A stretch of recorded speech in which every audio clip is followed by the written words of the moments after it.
Hello, greetings and salutations. This is Empty the Bench. That's Nick Fodera. I'm Nick Morgasen. It's episode 60. Holy cow, it's episode 60. Whoa. Yeah, well, unfortunately, Tom couldn't be with us today because he's gotten himself a ticket to Fight Island, and well, now he's actually fighting a giant mutated chicken. So, my money's on Tom, but that chicken is a real contender. Cluck-a-doodle-doo. So, yeah, a lot has gone on this week, so let's just jump right in. All right, so let's just talk about where we're going because there's a lot. So we have NBA to deal with. Apparently, we found out yesterday that Antonio Brown is now going to be a Buccaneer with Tom Brady and Gronk. We'll get to that. We have World Series to talk about. Clayton Kershaw actually remembers how to pitch in the playoffs. We'll get to that. And let's see. Mayor Big Bird here in New York has decided to stick his nose where it doesn't belong. But first off, we need to start from an area of strength. Take it away, Mr. Basketball. So, first topic, as you can see up on our screen here, NBA has revealed the plans for a 72-game season for the 2020-2021. Actually, it's just say 2021 season. Yeah. But, oh, no, it's not. Technically, it is. Technically, December 22nd is 2020, so. They should have just started in January at that rate, but. You would think, but these people don't operate with logic. So, as we said, season length will be 72 games, 10 less than the normal 82. Now, you'll see in a second, but that has to do with some logistical scheduling situations. We just got finished being in the bubble. We just got finished somehow with the Lakers winning the title.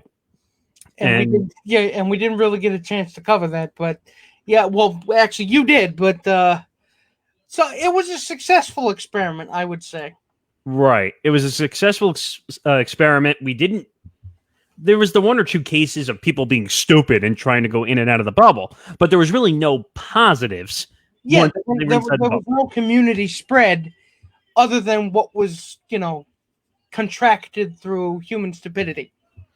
Right. So the playoffs were good. We had the warm-up tournament. You had the competition for the 8th seed, which was kind of bizarre and whatnot. But all right, so as we said, the Lakers are the champion. LeBron wins his title. AD wins his title. LeBron's the MVP. Blah blah blah blah blah. All unicorns and rainbows. But the key difference here coming up for this season is that a play-in tournament for the season is possible. The playoffs would wrap up in June in order for the NBA players to participate in the 2021 Olympics, which, of course, will still be in... Where were they? Where, the Olympics? They were in Tokyo. Yeah, they were supposed to be in Tokyo. And they still will be in Tokyo. So, God, it's been so long. And no bubbles, apparently. Bubbles. Let's go back for a second, because I read some interesting news about that today, that they want to play in all the NBA arenas, but there are still some states that are not allowing fans into arenas and stadiums. Well, because the COVID cases are way too high. So, again, it would be a public health danger in order, to allow that. Well, actually, there was breaking news, and I don't know how this is really going to affect New York, but Governor Murphy of New Jersey came out today and said that he's adding another 30 days to that emergency ban situation. The interstate travel ban. Right. So how does that affect New York? How does that affect... Yeah, when teams need to travel, which they will, well, what they would prefer, look, they apparently would like to have stricter arena protocols that would allow fans with rapid testing and better air purifiers. Yeah, but you know how expensive that's going to be? Again, you know how expensive, very expensive. And the technology is not quite there yet. But again, the NBA was the first documented use of some kind of new rapid testing technology. So they think they can make lightning strike 3 times. Whether that's successful remains to be seen. But there's one factor I think that we're overlooking. And that is all of these plans should be, stamped with the caveat if Right. the coronavirus is under control, because we don't know what's going. We just hit our peak in cases again back in March, at the same level as we were back in March, and we don't know where this is going to be. A very bad winter, according to all the public health experts. Well, you have flu season, and you have flu season, so you don't know what this is going to be. So if I was the NBA, I really would not have come out and said that was going to be their plan. If anything, it would behoove you to at least consider doing a bubble. Right. And there was rumors bubbles. There was rumors from Commissioner Adam Silver that they were going to start the league on January 14th, Martin Luther King Day, let the year finish out, give the players some time. You're talking about 10 weeks from the end of the finals to the beginning of the next season. That's not a lot of time. I mean, not a lot of time at all. You're gonna end up off season. You're going to end up in an NFL situation where you're going to end up with major players getting injured because they're not going to have the proper time to get ready for the season. So I don't understand this move. December 22nd seems a little too quick, if you ask me. And some of the other reasons I was looking at, you talked about the play-in tournament. That's mostly for the 8th seed because for some reason that's what they had to do in the bubble because they had too many teams that were still in contention for a playoff spot. So, well, I think I know why he picked that date. Because he still wants Christmas Day games. Well, right. I heard if they start on December 22nd, they get a slew of games, and then they'll probably have 4 or 5 games to showcase, all major market. If you ask me, you probably get the Knicks and the Nets. You'll probably get the Lakers and the Clippers. You'll probably get Boston, Philadelphia. You're going to get all the big major market teams Christmas Day or Christmas Eve, whichever one it is. Well, but, yeah, the difference is the 24th and 25th. So, no, I'm just saying it depends. They usually pick whichever one. It depends. But yeah, but the Olympics is the big date that they're talking about because they want to get the games done. Now, if based on how this whole COVID situation is and only having 10 weeks from the end of last season, I guarantee you no NBA players are going over to the Olympics. You're asking for trouble. I don't think they're going to do it. The traveling situation in itself is going to be a problem for. Well, there are no legal stipulations saying that they have to do it, do they? 14-day. No. But I'm just talking about you're not going to see players go over due to the 14-day quarantine. Yeah, they're not going to want to go over. So you want my honest opinion? Say goodbye to USA basketball this time in the Olympics. That's what's going to happen. I mean, the entire look, depending on how coronavirus goes, especially around the world, it might not even be safe at that point to even do the Olympics. Again, this is all a wait and see because this is such a fluid situation. It's so dependent on whether we can get effective treatments and a vaccine, and God knows when either of those are going to be ready. And just with the egos of the players, and I hate this to be negative about the players because it's really not their fault, but you just have the egos of the players and how they have to handle their situations, and I don't blame them. I mean, family comes first in this whole situation. Yeah, don't you want people to stay home with their families so they're not going out and potentially getting sick?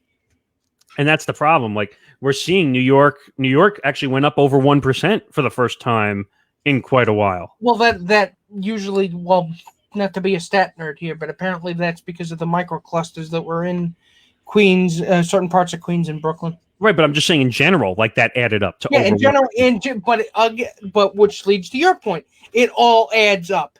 Right. So and it's hard. It's tactically dangerous.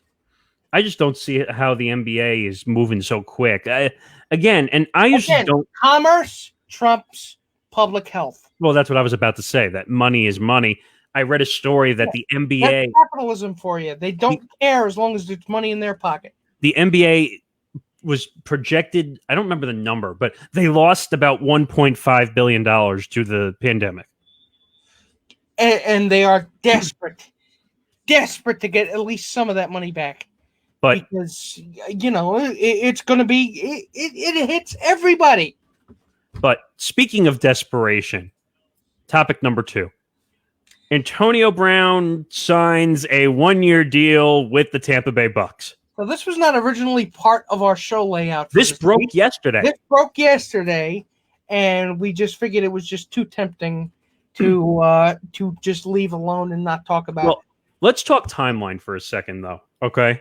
Before we get to all the reasons that we came up with how this whole situation came to be. It started in the offseason with him signing with, who was it? With Oakland? Yeah.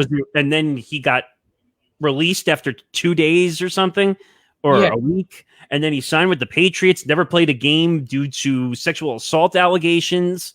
That was last season. So, but I'm just talking about in general timeline-wise. Oh, yeah. So you're going all the way back.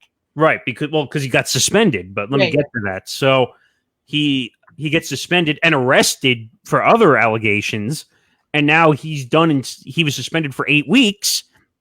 And all of a sudden, I saw a rumor that a few days before this that the Seahawks were interested and a few others were interested. I didn't see the Bucs. Did you? No, I didn't. But and Russell Wilson was talking like he was pretty much on the team already.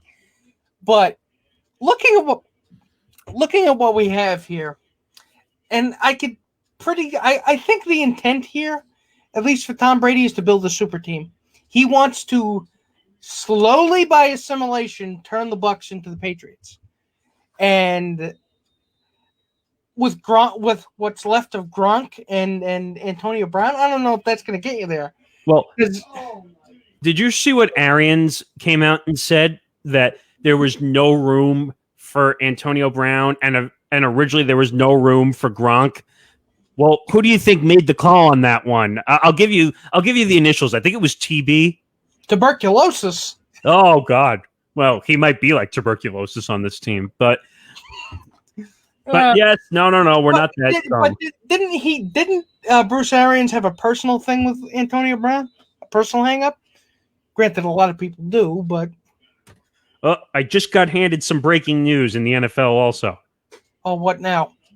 So Tom just passed this story on to me from Adam Schefter. So he is still listening and watching with us. Hi. For the NFL injuries and the COVID story, which do we have that on the list here? We don't. So let's talk. So breaking news, Bills just lost most of their tight end squad. Dawson Knox tests positive and is on the COVID list. 3 others on the COVID list due to being close contacts. So the Bills might be in jeopardy this week. And we ain't talking about the Trebek jeopardy, folks. No. Oh, God. This is, again, symptomatic of everything. And you could tie Antonio Brown to this, too. He has to stay in COVID protocol for about a week, right? Before he can actually suit up for a game, Antonio Brown. Once he signs, he has to technically sit in COVID protocol for a week, right? This is 2020, folks. Nothing makes sense. Up is down, left is right, black is actually red, and the grass eats cows. Oh, jeez. But yeah, so if you just missed that, breaking news, Bills just lost their whole tight end squad. Dawson Knox tests positive, is on the COVID list. 3 others on the COVID list due to being close contacts. That is from Adam Schefter of ESPN. So somebody was breaking protocol. And actually, I'll add one part to that as well, because Oakland, and we don't have that on our list of topics here, Oakland just had a situation where their whole defensive line anymore, remember? Las Vegas, whatever. Yeah. Count that on put that on the bingo board. Put that on the bingo board for 2020. But yeah, so Las Vegas line had COVID and close contact, so now they're on the COVID list as well. But their game is going on. They actually moved it, though, didn't they? Yeah, they did.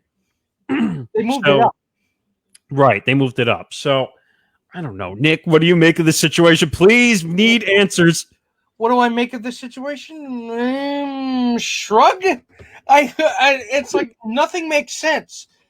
But I mean, like I just said before with Brady, he's trying to build a super team out of the ashes of what remains of the Tampa Bay Bucks. And again, COVID is going to be hanging on everything.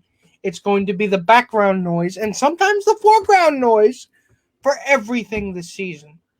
I told you guys from the start that it was going to be if he thought he was going to be out of this season without a COVID case, if Goodell thought that, he was dreaming. And you know what?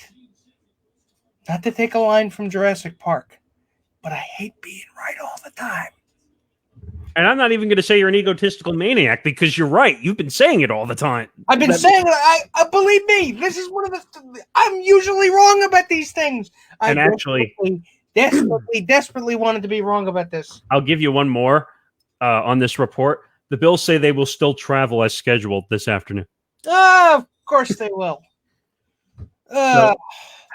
Someone explain this to me, because I thought when you have a slew of positive tests, I thought that puts you in death chair mode, and you're not supposed to be able to travel, right? Technically, yes, but apparently there are loopholes that they're getting around. That would be the smart thing to do, wouldn't it? But you know what? They're not going to do that. I'm just trying to follow all the reports because they're coming in as we're doing this live. So if you missed it again, as I said, Bills announced their tight end Dawson Knox tested positive for COVID-19, will go on the COVID list, as well as tight end Lee Smith and tight end Tom Sweeney. And they're elevating a practice squad tight end Nate Becker as close contacts also. So their full tight end squad is on COVID. So they do not have a tight end. Pretty much. And Buffalo's supposed to play the Jets tomorrow. Well, then again, you might not need a tight end because, God knows the Jets can't defend against one. So I don't know. I don't know what to say at this point. That just broke, but I don't know. Where do we go from here? I mean, well, you know what? Let's move on if we shall, because if we get more news, we'll bring it to you. If we get more news, we will bring it. But let's move on. Let's move on to some baseball. So the World Series has been going on. Of course, if you're Yankee fans and you listen to us, like us, you haven't really been paying attention. Right. So here's the thing. Mookie Betts. And that's the statement. That's it. Mookie Betts. That's it. That's the tweet. So the Dodgers so far have taken a 2-1 lead over the Rays. First game was Kershaw actually pitched lights out. I can't believe I'm going to say this. Kershaw pitched well. So for the first game, Kershaw's line was 2 hits, 1 run, 8 strikeouts, 1 walk, 6 innings pitched. Pretty damn respectable, especially considering, playoff Kershaw. It's a little better than a quality start, but a quality start is what you need in the postseason. Glasnow, however, 3 hits, 6 runs, 6 walks, 8 Ks, 4.1 innings pitched. By the way, they said he was like the first in history to have like 8 Ks and 6 walks in a postseason game. Also, yeah, I mean, Tyler Glasnow has not been doing very well this postseason. I mean, Snell has done pretty well, and if you'll excuse the rhyme, but so the first game, the Dodgers crushed the Rays. Second game, what was it? What was the final game? Final score for the 6-4. 6-4 Rays. 6-4. Dodgers, Rays got out to an early lead. Dodgers tried to come back. Rays held them off. Actually, that's been the trend. Whoever has taken the lead in the game early on usually has won the game. Yes. So yeah, we go to game 3, and we have Walker Buehler on for the Dodgers, and lights out. He just was electric. So his line was 6 innings pitched, 10 strikeouts, 1 walk, 3 hits, 1 run. Pretty damn good.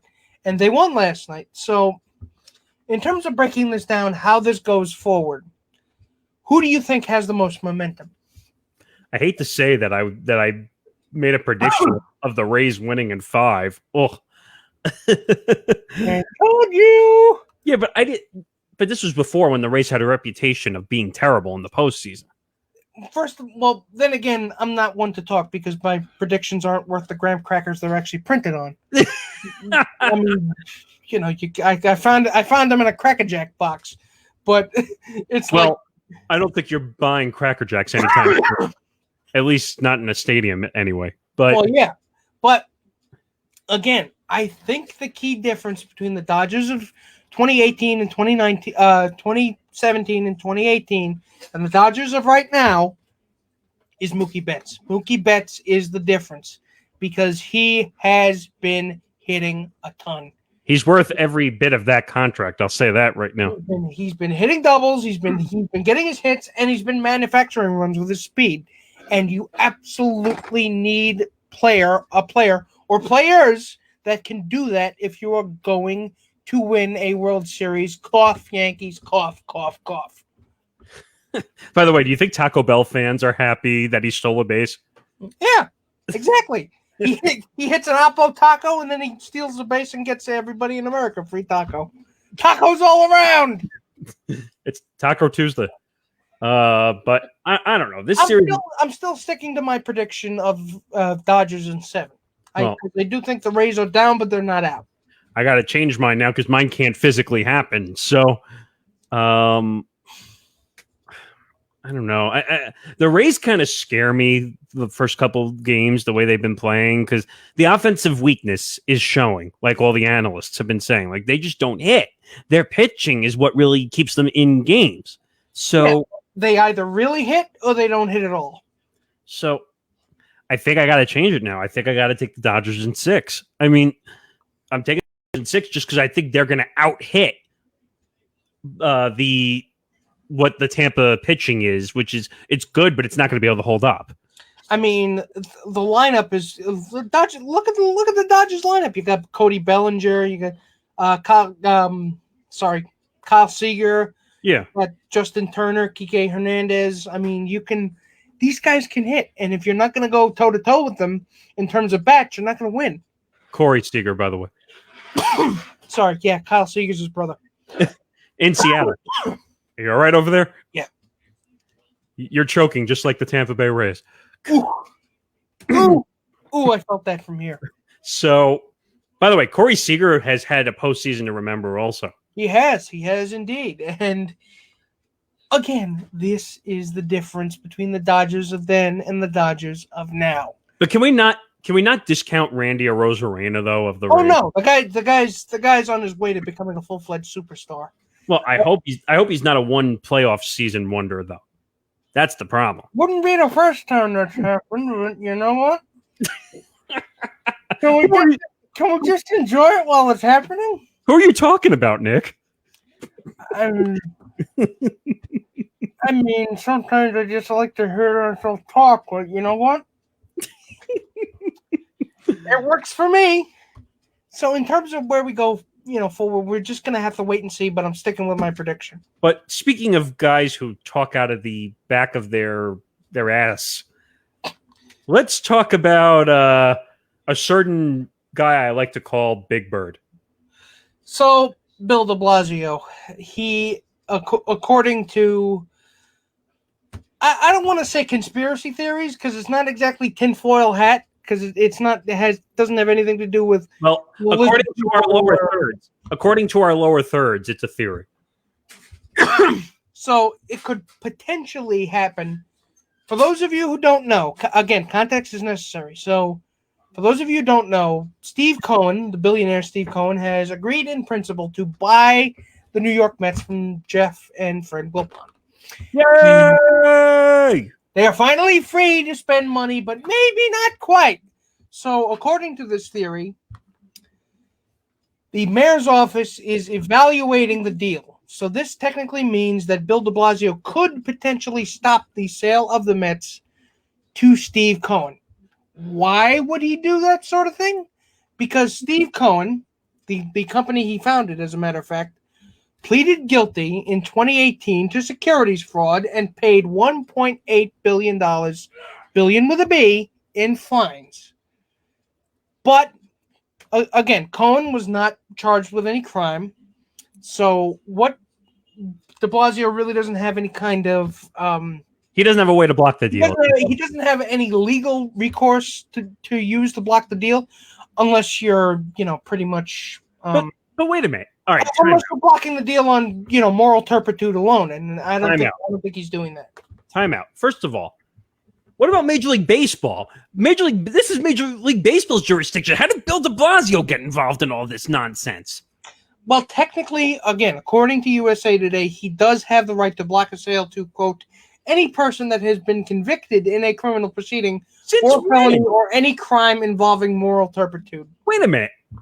So he can just say, I don't like you, and I don't want you to be an owner of a team in New York. You look like a criminal. So wait a minute. So could he go to James Dolan of the Knicks and say, "You're a criminal. I don't want you to own the team anymore"? Different flavors of scumbag. But wait a minute. I don't understand. Like James Dolan treats his team like he's like a criminal. We're talking about we're talking about a company that defrauded people out of $1.8 billion. And Steve Cohen was the head of that. Don't get me wrong. Steve Cohen is a scumbag if he did that. Yes, he was charged. The company was charged with. I don't know why. Doesn't matter. He's the owner of it. Yeah, right. It doesn't matter. He was the one. He was the one at the head of the ship. Right. So it doesn't matter. Yeah. Should have faced some repercussions for that. Severe repercussions. But you know what?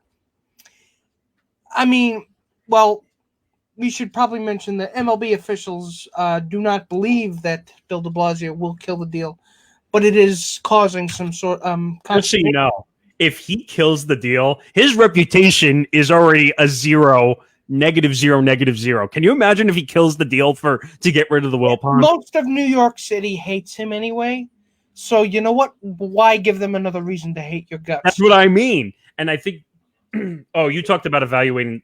Did you talk about the mayoral spokesperson also? No, I missed that. I got it right here. So the mayoral wow, I can't even speak. Mayoral spokesperson. That's a mouthful. Why that they're evaluating the deal. Yeah, you're evaluating the deal. Okay. It's just vague enough to spark discussion, but just vague enough to actually say, "Wait, what are you talking about?" And it also says if the legislation stretches into next week, it can delay the approval vote amongst the owners. Well, duh. If it's not approved, then there's nothing to send to the owners. That's self-explanatory. So it's making the owners very verklempt about trying to get this thing done as soon as possible because they would like to go into the offseason. Steve Cohen, I'm sure, would like to go into the offseason and be able to spend money. On the free agents that I'm hearing, if they manage to bring those guys in, they'd actually have a decent team. But is this Mayor de Blasio, or Mayor Big Bird, as I like to say, is this him saying like, oh, look, I am dangerous. I have all the power. I can stop the big deal. Again, that's I don't think he's a cartoonish supervillain. I think he's really more of a well-meaning moron. I don't know. I just think that he's trying to give himself too much credit that he can stop a deal. To be honest, whenever there's a situation with ownership in a sport, it's usually the commissioner of the sport, not the mayor of the state that the team is in. We already have Rob Manfred screwing things up. We don't need you peeing in the pool, as it were. Or throwing a Baby Ruth bar inside the bottom of the pool and thinking it's a Duke. If you watch the movie Caddyshack, you know what I'm talking about. Yes, I get it. So, but in the long run, here's what I'll say, because we got to move on. Mayor de Blasio, keep your grubby hands off any sports ownership in New York. We already have crappy ownership in New York. We don't need your grubby paws all over it. How about that? Hell of a transition. But speaking of weird situations and being caught with your pants down. So, how do I start with this one? So I have all the quotes right here when we want to go to them. So during the flyover for which game was it? I don't know exactly what game it was, but I just know that it was a national anthem for a game on Fox. And of course, who do you think it was with? Of course, Troy Aikman and Joe Buck. Because Troy. So, essentially, what they were quoted as making fun of the jet flyover on a hot mic. On a hot mic. So, and of course, they didn't realize that the mic was on. So the quotes, for those of you who haven't seen the video clip. Before we go there, before we go there, I don't have the audio, but I have the quotes. But what's the number one rule? And I had a discussion with people because I work in the radio business or in sound in general. What's the number one rule in broadcasting? Always assume the mic is on. Thank you. That's what I tell people every day. Even though I am a producer and a board op, you could accidentally get caught with a hot mic, so you better watch what you say. So now to get to these quotes. Now, apparently there was a situation afterwards that they said someone released a clip instead of them actually doing it live, which I don't believe. Yeah, I think Defector got it. Defector.com, the brand new sports blog, by the way, which you definitely should subscribe to. But, so apparently Aikman actually says, hey, that's a lot of jet fuel just to do a little flyover. And that's your hard-earned money and your tax dollars at work. And Buck replied in a mocking tone, that stuff ain't happening with Kamala Biden ticket, Aikman added. I'll tell you that right now, partner. Well, if you're going to talk politics, don't you think you should make sure the mic is not hot? I mean, yeah. But, of course, Joe Buck went into full spin mode, and he said that he and Aikman were mocking two coworkers. And that makes it worse. That you're mocking coworkers. He's saying that he's mocking a coworker that has quote unquote far left views. But who cares? You're on a live football game nationally televised. And of course, the conservative sports fans had a conniption, and for something that is essentially meaningless. And you know what? I've never ever. I can probably count on one hand the times I've agreed with Troy Aikman and Joe Buck, but they're not wrong. They were flying over an empty stadium. I'll agree with you on that point. That technically, usually you do a flyover because people are in the stadium, they get to see it. Oh, it's cool! It's flying over the stadium. They should be able to see it in person, not on TV. It's less impressive when you do that. Right. If you want to see jets fly by on TV, watch Top Gun. Right, that's fine, but at the same time, they should know better that they're wearing hot mics, or they could have been. Watch exactly as you remember how I always say: watch what you tweet, watch what you say on a hot mic. Trust me, I'm sure we've all been there before with accidental hot mics. I've been there. Oh yes, indeed I have, and they still want to kill me for it. Oh jeez. Well, let's not go there. But basically, do I think they were wrong? Their situational responsibility. Yes. Are you right in the sense that technically there's no one in the stadium, so there's no reason to fly over? Yes. I think that's more tradition, what they were doing, flying over the stadium, if anything. Would you agree? Yes. So I didn't think they wanted to screw with the traditional sense of it. They didn't want to piss off the military because God forbid they can't get rid of that cash cow. So again, that's the NFL's perspective on it. Right. This is the whole technicality aspect we're talking about here. That they shouldn't. That you got to be careful with a hot mic, especially when you're broadcasting to a nationally televised audience. Yeah, we're talking about millions. Millions of people. So you don't want to, even if they're people you don't want to agree with. I mean, the NFL they don't see red or blue; they only see green. We're a bit behind, so let's go into the week 7 picks. Well, let's do one more story, because we have to get to this. Jeff Lunau, the former we can skip everything else, but this one we got to do because the three of us had a lot to say when I read the quotes about this. Do you remember? Yes, I did. So, according to Jeff Lunau, the former Astros GM, who should never have a job ever again, in my opinion. I didn't know my team was cheating. So, are you going to basically use the Shaggy defense? It wasn't me? I know. Seriously, that's my favorite defense, by the way, every time we go there. Yeah, it wasn't me. I didn't do it. I was dead at the time. I mean, why is it that the left hand does not have any idea what the right hand is doing? I mean, There's no reason you should have blinders on unless you are a horse. Okay? So you can't tell me you can't in any part of the culture on this planet or any alternate dimension, in no situation could he not have known his team was cheating. End of the story. This is like window tinting. Like when a cop pulls you over and they see your window tint is too much. Yeah, you might be doing something in there. Well, no, my favorite is like, sir, your window tint is too much. No, it's not. Yeah, we just measured it. Your window tint is too much. But I didn't do it. Okay. So, look, he's saying that the people under him didn't inform him of what was going on. In the text, they said that don't involve Jeff, or like it's not him. You're the GM. You are supposed to know. And if you find out, and what do you're not supposed to sweep it under the rug. And by the way, Alex Cora is a hack. Well, yes, we've arrived at that conclusion a while ago. And by the way, I'm going to say one more thing. Jeff Lunel is a hack. I'm sorry.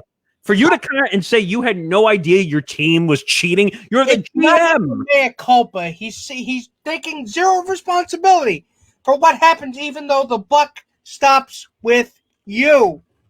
Ignorance of the rules and ignorance of what your team is doing is no excuse for letting that go on. Ignorance is bliss, is the saying, really. And right now, he didn't care because it was money in his pocket and his team was successful. And that's all the owners wanted from him. But you know what this excuse to me is? This is the politics excuse here. I'm running for office or I'm running for a new job. I have to make sure that I come clean and say I didn't do anything. And the only reason he's doing this is because there are several GM vacancies open. The Angels being one of them. Big old Jeffy wants a job. I mean, and if I remember correctly, wasn't Lunel involved with the Cardinals when they tried to steal the information out of the Astros, ironically? I think he was. You know what? I remember that. He was stealing information from the Astros at the time. Are you kidding me? Well, if you can't beat him, join him, cheat with him, and then deny you ever cheated once they find out. This is so that seems to be the path of progression from then to now. By the way, including us three, how happy, well, us, and I'm sure Tom would agree, how happy were you when the Astros finally lost and didn't make it to the World Series? How happy was the rest of the league? Or the world. Let's put it that way. Yeah, I mean, at that point, it's just you're not going to take away what happened in 2017. You're not going to be able to erase that, but at least some measure of payback was enacted. All right, so from cheating to prediction time. Sounds like a bunch of gambling, but we're not. So, all right, Week 7 predictions. We've got Tom's predictions here, so he was helpful enough to write them down. Oh, you have them? Yeah, but yes, before he fought the giant chicken. It's actually in the air. Okay, so here we go. Week 7, Game 1, Steelers at the Titans. Nick, go. So I am picking the Steelers because, again, the Steelers are undefeated, and I'm not going to monkey with that. Big Ben looks good, too. Tom is picking the Steelers. But would you agree Big Ben looks a lot better coming off the injury? He does. I'm thinking he must have done something. I'm powdered rhino horn or horse growth hormone. Monkey's paw. Whatever. Monkey's paw. Or maybe he just went into like one of those time machine like that Stewie has on Family Guy, and he redid his body or something. But a contract with Beelzebub. But I'm going Steelers. The Titans look a little lost, actually. So, all right, Game 2, Lions at the Falcons. Oh, this one is much worse than I thought. Do me a favor. Check the record. Check the record of the Atlanta Falcons right now. Aren't they? They don't have a win, right? Do they have a win right now? I'm checking. Just what do you think about the game while I'm looking?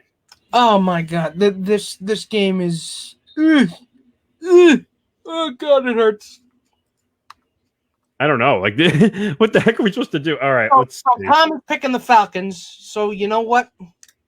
I don't see have any faith in the Lions, so I'm going to go with the Falcons too. The Falcons are 1-5. The Lions are 2-3. The Lions actually have a better record than the Falcons. What are you going to do? The Falcons have been a train wreck. I can't believe I'm going to say this, but I'm taking the Lions. Okay. Next game. Oh, Browns at the Bengals.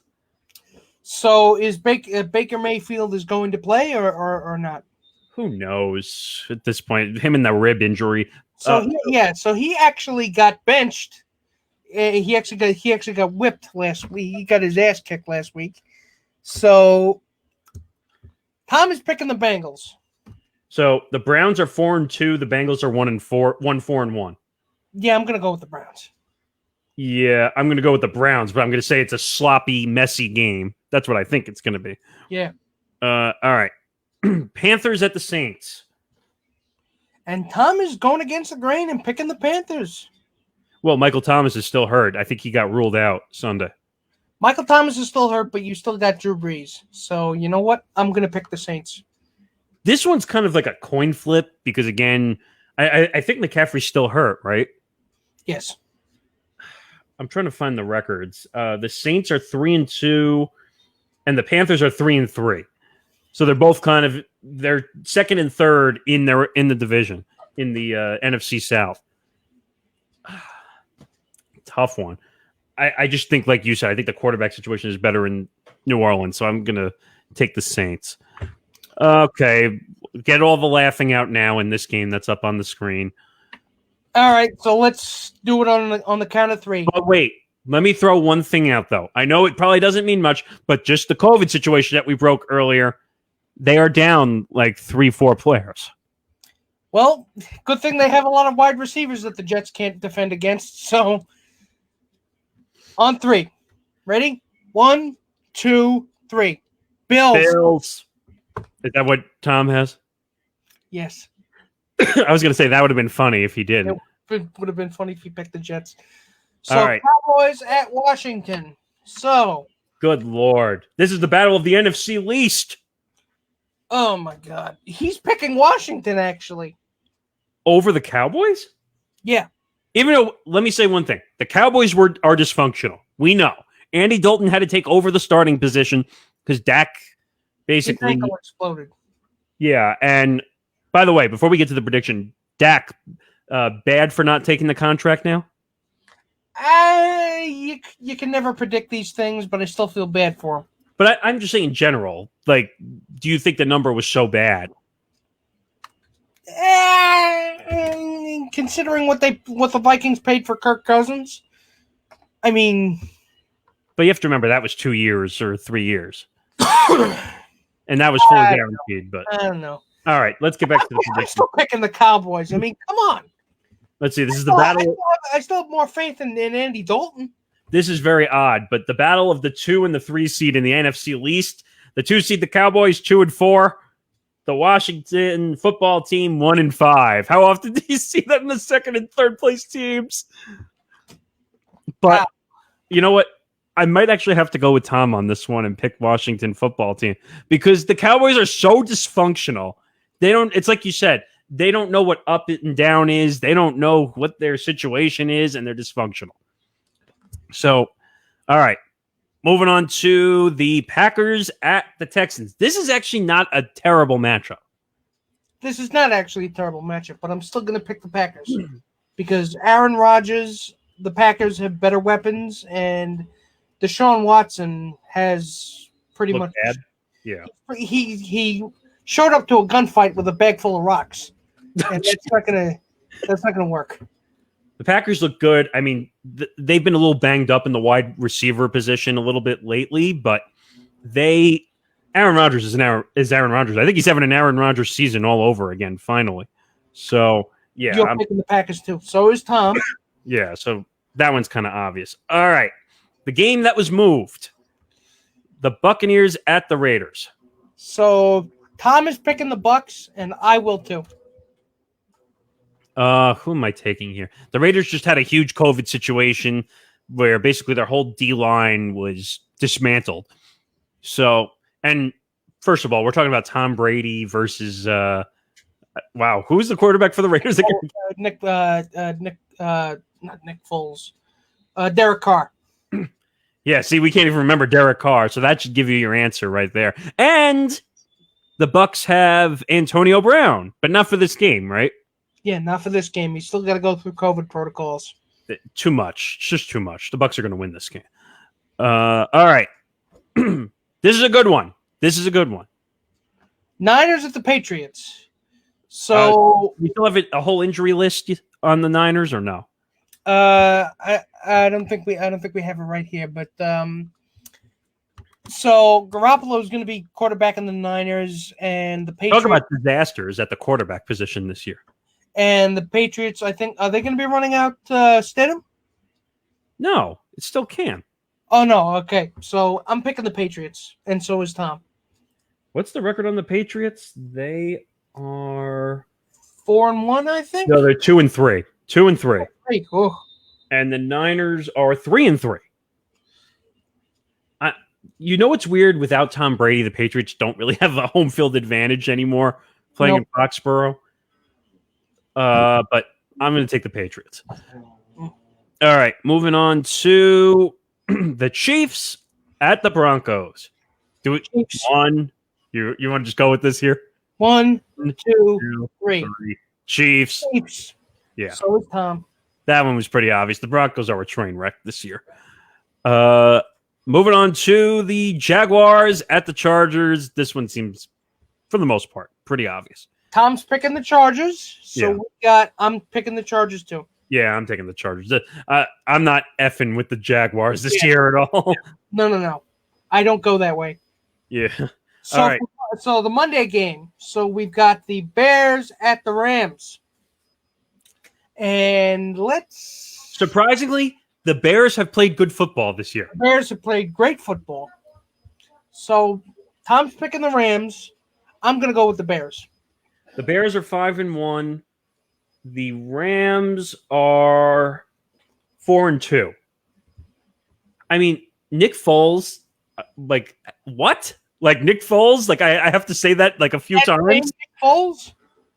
Like, Nick Foles remembers how to play football? Like, this guy still has a job in the NFL? He did win the Super Bowl, so... I mean, he's living off 1 year of winning the Super Bowl with the Eagles. Psst, I think that the Eagles should trade for Nick Foles again. Just saying. Because maybe they'll actually win games. Anyway, I'm taking the Bears like you are. The Bears are just playing too good of football right now. And then we have the moved game, actually. The Seahawks and the Cardinals. Tom's taking the Seahawks. This is probably one of the better games of the week, actually. Would you say so? Yes, I would. Because talk about the Cardinals. That came out of nowhere. So I'm still going to take the Seahawks. Really? Why are you taking the Seahawks? So is Tom. Why? Because he believes in Russell Wilson. You don't believe in... So do I. Experience wins out. What's the guy's... I forgot the quarterback's name. Kyler Murray's been a beast. He's got more rushing yards than some of the running backs this year. It depends on whether the Seahawks defense is going to show up, and I think they will. I think they can. And you have you finally have a weapon in DeAndre Hopkins too. Exactly. But you're right. Russell Wilson, who's my fantasy quarterback this year, is unbelievable. He should be up there in the discussion for MVP also, along with Kyler Murray. So I'm taking Seahawks on the road. All right, Thursday Night Football as we get to the end of this episode. Falcons at the Panthers. So Tom is taking the Panthers, and so will I. The Falcons are, I don't know, an abomination. Is that how you would put it? A sin. I mean, they already fired their head coach and their GM. Maybe the owners should leave along with them. I mean, one can hope, can't one? One can hope and wish, but in New York, where we are based out of, we wish that the Knicks owner would leave, but that doesn't happen either. Yeah, if ifs and buts were candy and nuts, we'd all have a Merry Christmas. Hey, we're coming up to the holidays soon. It's hard to believe, but So that's gonna wrap things up here. For Nick Fodera, I'm Nick Morgasen. This was episode 60 of Empty the Bench. Follow us, as you can see on the bottom, scrolling. Follow us on Twitter at ETB Sports. You can follow me at N Morgasen Radio. And as this thing keeps scrolling, follow Nick Fodera. Nick Writes Words, and make sure you subscribe and check out our stuff. And hopefully we're in discussions for the end of the year. We have a really good best of. It's not really a best of. It's kind of a walk through a year in COVID. We did a lot of interviews over this year. So we got a bunch of cool stuff coming up the pipeline. So stay tuned for that. For Nick Fodera, I'm Nick Morgasen. Good night, everybody.